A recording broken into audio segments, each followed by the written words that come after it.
It's actually the DNA of Mars. In English it's called coral, the pure coral. It's a DNA of Mangala Graha.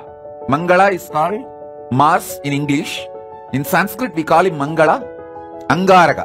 He's so big, he converts everything into Mangala, auspiciousness. He makes everything into auspicious. Actually I'm going to initiate all of you into this Mangalatva, auspicious now, auspicious energy, auspiciousness. That's why I'm wearing the coral, Mangala. I'm going to give you the 54 Matruka Akshara initiation, bringing the Paramashiva's DNA through the planets and 54 sounds. We call it Matruka, Akshara Matruka. The whole body will feel that intense auspiciousness. Whole life will feel very romantic and pleasant.